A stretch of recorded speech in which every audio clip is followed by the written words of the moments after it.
Cafe Networking podcast promotes successful business experts. I'm Tom Rioch, known as the King of Networking, connecting people throughout the world from my podcast studio in Brazil.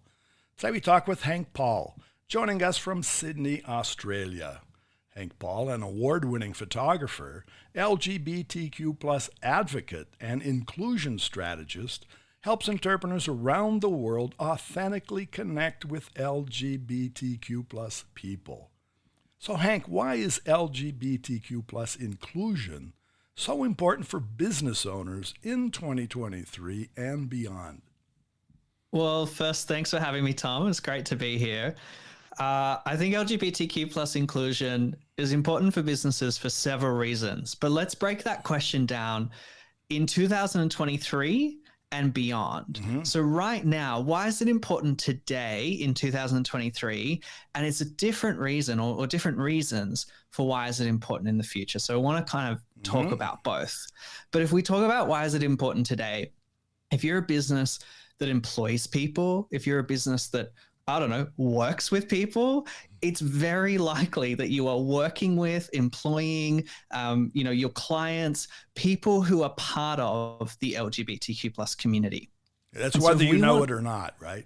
Whether you know it or not, exactly. That's right. Yes, because being queer is often an invisible thing, and so it's important to make sure that our staff, our employees, our clients feel safe, seen, and supported in our brand and in our business. And that's just a very basic fact around, building trust and loyalty with the brand, but also about retention of our staff, right? It's like we want to look after the people that work in our business.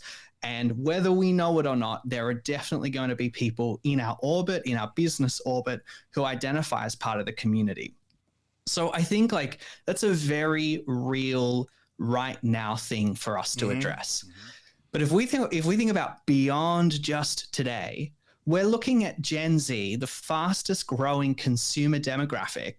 1 in 5 Gen Z adults already identify as part of the LGBTQ plus community. Okay, 20%. Now, if we extend this out to 10 years from now, we're looking at probably 10 to 15% of the population as a whole being part of the LGBTQ plus community. If your brand and your business can't speak to the values of inclusion and diversity to that proportion of the population, then you are missing a great deal of potential customer and business. And if you're not doing it, your competitors are doing it. So it's a missed opportunity for growth in your business. Well, I just want to pick on a point that you mentioned, Please. Which I agree. You mentioned queer, but I also heard fear, okay? And if we're talking about statistics, and you're talking the 20% today of the Gen Z, we really don't know if the rest isn't the same. We don't know. So what we're we could actually, as a business, we could have been talking to, for years, a community of 20%. We don't know that. And the theory is that's true, Tom. Absolutely. There's a lot of research and trend lines that show that the reason we're seeing this population grow as the generations, the younger generations come through, is more around social acceptance and celebration of queer identity, that you no longer need to be hidden and that you can be out. And so we're seeing more and more people come out. And I liken this to there's this great graph that I've seen recently from looking at the last 100 years of the proportion of people who are left-handed or identify as left-handed. And there was a point in history where in the 1920s, 1930s, where being left-handed was discriminated against, and you were thought to be of the devil, or there was something wrong with you if you're left-handed. So the number of left-handed people was like 1%. And now it's something like 10% of people around the globe are left-handed, just because it's a non-issue today, whether you're right-handed or left-handed. And this is the same thing that's happening, this trend line of, well, now that, discrimination is being addressed and equality is being reached in some parts of the world, that we're seeing in those parts of the world that more people are feeling safe to come out. And so as businesses, we have both a moral obligation to celebrate and support these people, but there's a business imperative that we also want to be able to authentically market and connect with them as consumers and employ the best of that community to work in our businesses. I can't agree more, because my feeling is that the from a business standpoint, looking out to who could be your consumers, who are the consumers, we haven't seen them because they don't want to show up. And it's like what you said in the left-handedness. All schools that I've ever seen, they never had a left-handed desk. It was all right-handed. So if it was 1%, as you had mentioned it, and it's true, why even bother looking at that? So that mindset goes to companies. If they think the percentage is low, if they think that percentage is only with Gen Z, and they may not see that as their market, they're not seeing it. It's not they're not looking; they're not even seeing. Mm-hmm. Yeah.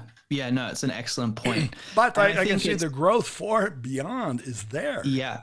That's right. It's about future-proofing your brand and your business to be able to authentically speak to this population. Well, to that, you help companies speak to that. I help companies, I help business leaders, I help entrepreneurs. Yes. So that's the strategizing specifically of how to, let's say in a business sense, come out. Is that true? Oh, I like the way you put that, actually. Yeah. I would never describe it as a coming out for a brand to be inclusive, but I think it's about aligning a business's values with its strategy to be inclusive. So, but I think it's coming out from where I sit, because I like that. I feel never that really back to the fear. The companies that. have fear, the same fear as a person may have of coming out. I have no doubt that CEOs, boards of directors, and what have you, even the startup, have the same fear. What will anybody think if I come out and say that I am actually inclusive as a company, as a brand? Yeah, it's interesting. I think that fear is real. Absolutely. Let's acknowledge that. But also, I don't know the name of the study off the top of my head, but I was just looking at it before. There's data that suggests that something like 80% of people are more likely to buy from brands that actively support LGBTQ plus causes.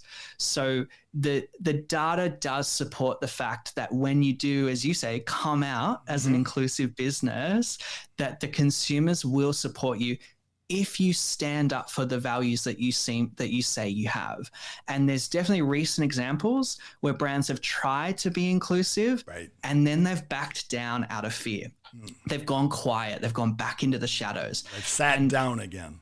They've sat down again. And so what's happened is they've been abandoned by people on both sides. That both people, the small minority of loud voices that are against inclusion have stopped shopping there, but so have the allies and the queer community. They've also stopped shopping there because they don't feel supported in that. And so you do need to make a bold decision. We are an inclusive business. We are an inclusive brand.